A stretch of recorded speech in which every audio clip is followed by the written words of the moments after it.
Yes, hello, welcome into 11 Sports, here for the one season challenge with Sheffield United. If you missed the last episode, we played Man City and Fulham in that, so go and check it out. There was some pretty interesting games for you to go and see in that episode. And if you are new around here, hit that subscribe button for more daily Football Manager content, Monday to Friday. Here, we're currently doing a one season challenge with Sheffield United, but more stuff will be coming up on the channel, so don't you worry. Hit that subscribe button and you won't miss a thing. In the last episode, we did play against Man City and against Fulham, and you can see from the screen in front of us, if you don't remember, because you probably should remember, it was a good episode, and if you haven't seen it, go and look at it. But we did draw 3-3 with Man City, and a 2-1 victory over Fulham, even though we were down to 10 men. Since then, we've played just 2 games. One against Leicester, which is a 2-2 draw, thanks to goals from Lundstrom and Arp, cancelling out Vardy and Barnes' early goals for Leicester. And we lost 1-0 to Aston Villa, in a game which, to be honest, we didn't deserve anything better than a defeat. I think we had about 2 or 3 shots in the whole game. Aston Villa dominated us. Was not a good game on Friday night football for us there. Today we play up against Crystal Palace, who are in 8th, and Newcastle, who are in 14th. And as you can see, we are in 9th position. If we beat Crystal Palace, we will go above them in the league today. And Newcastle are 10 points behind us in the league, so hopefully we can beat them. However, see, Aston Villa will be back there. They managed to beat us in the last game, so maybe life's not as simple as that. But yes, this one season challenge was initially just to avoid relegation, unlike the way that Sheffield United managed that this season. They got relegated in last position. Well, we've easily managed to avoid relegation. My next challenge was then to try and get in the top 10.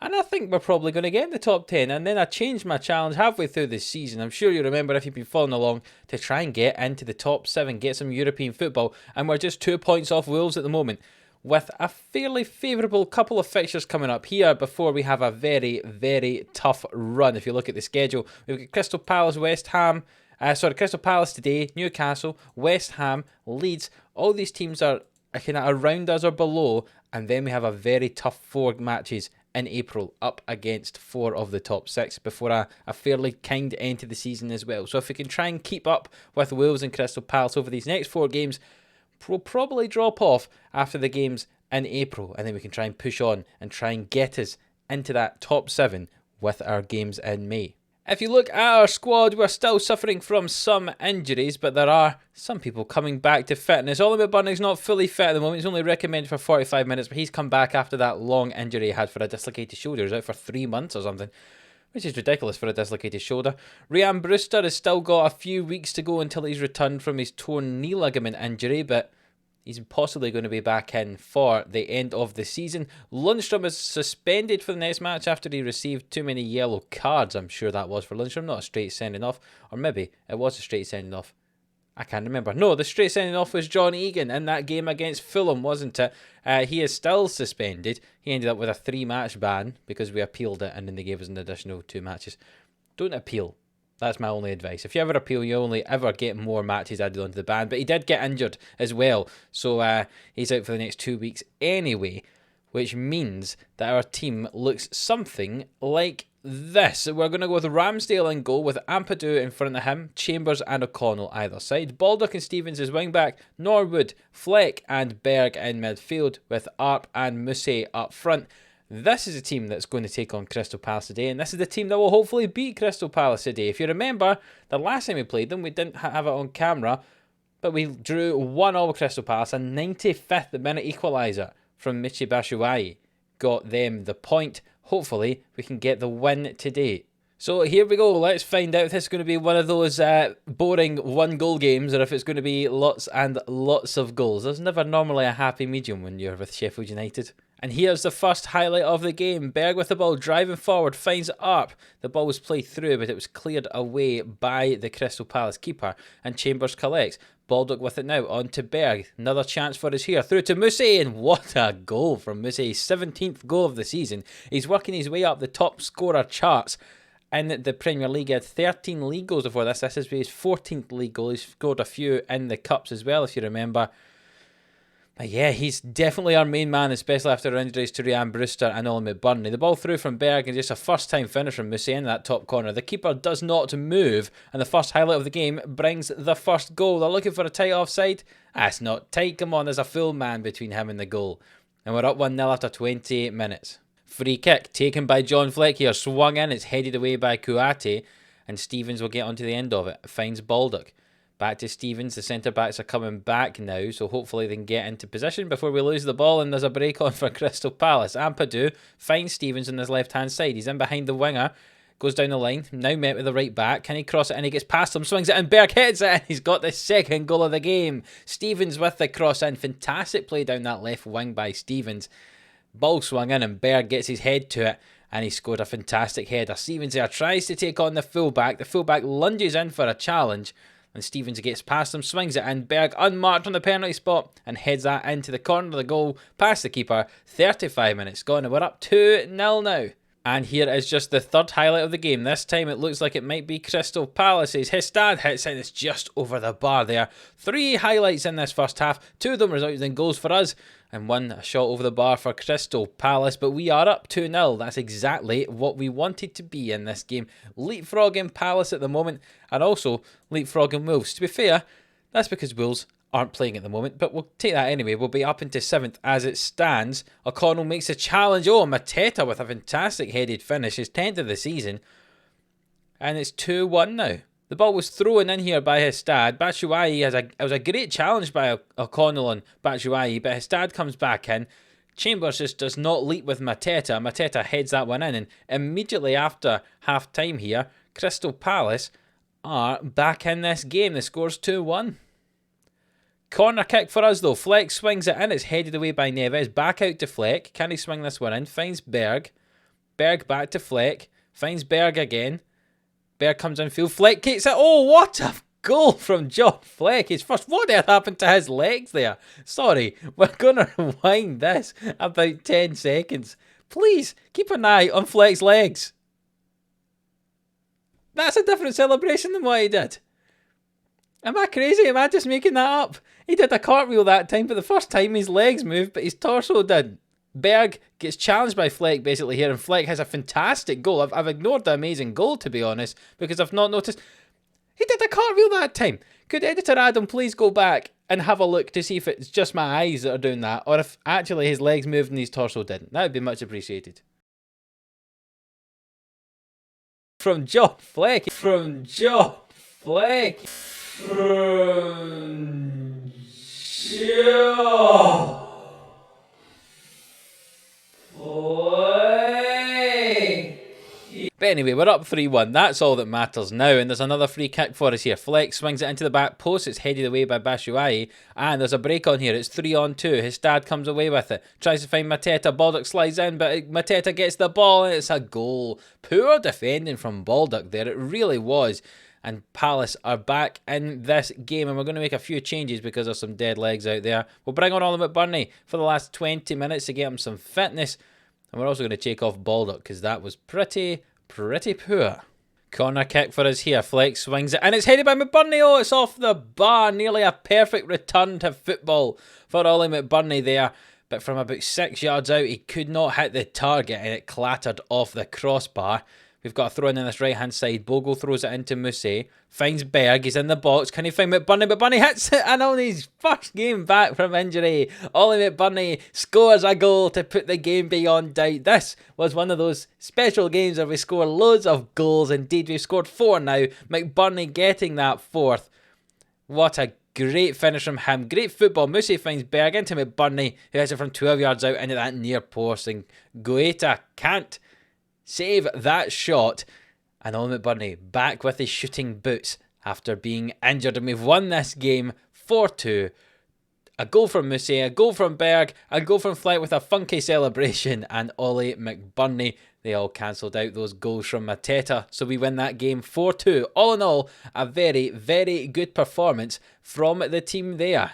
And that does move us up into 7th place at the moment. Wolves do still have a game in hand, but we're in the dizzying heights of 7th. European football, a possibility. And maybe, should we try to compete with Tottenham for 6th?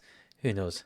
And Wolves have now played their game in hand. They're playing up against Chelsea. They lost 1-0, which means that we are actually properly in 7th position.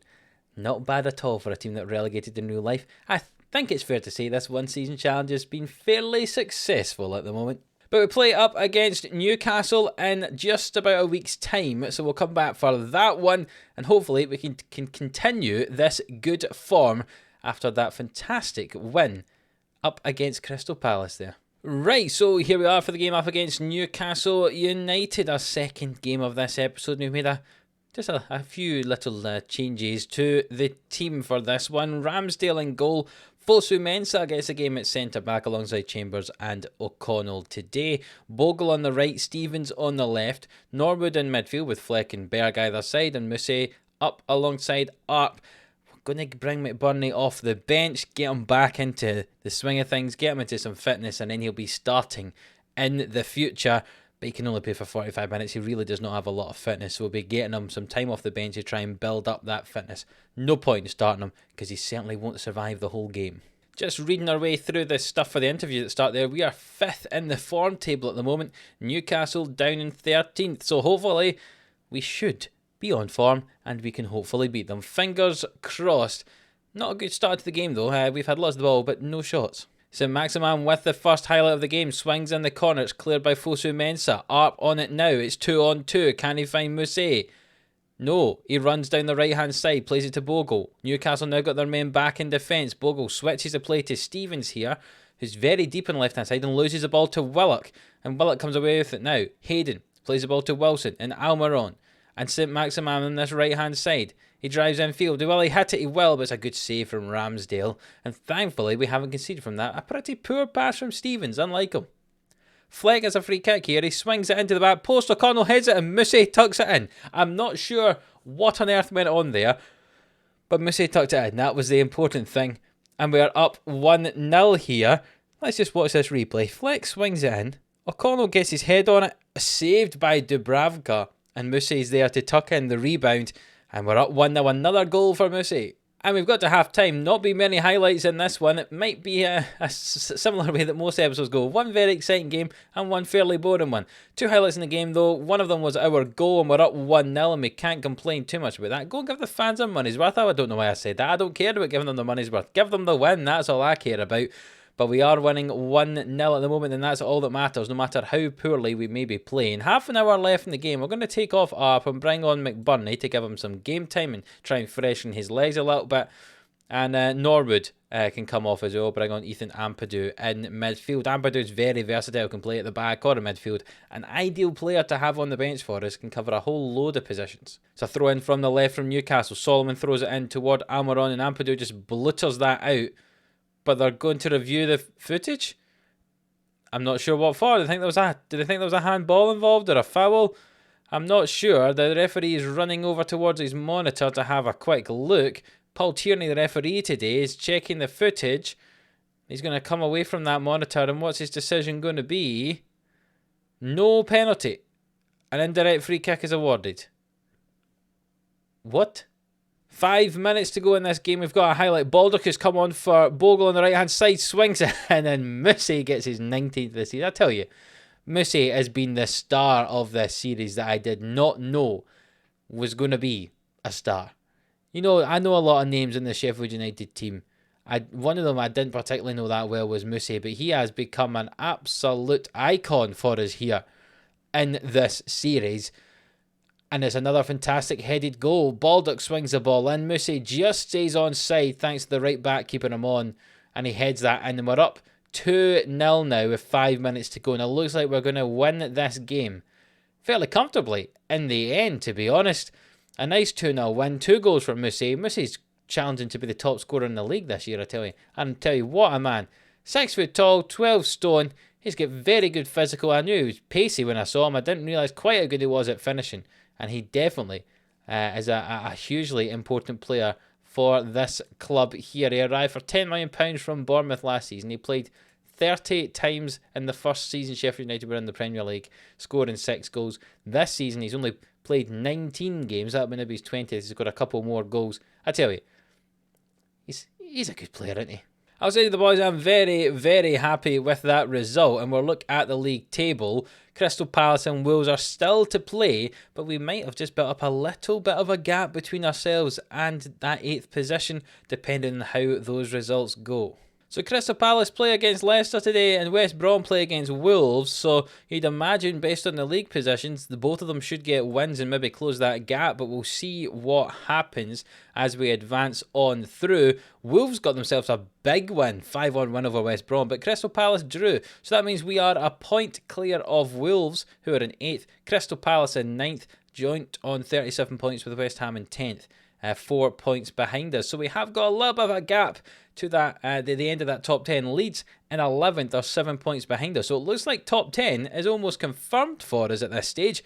Really now, is Europe. That's what we're pushing for. And we're going to try and get a top 7 place. So what we'll do then is we'll come back for the games up against Chelsea and Tottenham. Chelsea is going to be a tough game up there in 4th, but Tottenham are a team we might be actually competing with for European football, depending how the results go between now and then. They are just now only 2 points ahead of us. They do have a game in hand, but that game in hand is against Everton, who are down around us, actually slightly lower than us, so you'd imagine they might win that, but they are the team we're competing with for 6th position at the moment, so that could be a very, very important game if we are going to try and sneak in the top 6. I'm going to go 7th, I'll be happy with, but can we sneak in the top 6? Who knows? Musi there, 3rd top scorer in the league with 16 league goals, 2 behind Aubameyang and 3 behind Martial. He's going to start closing them down, hopefully, because he's about the only one that can score goals for us.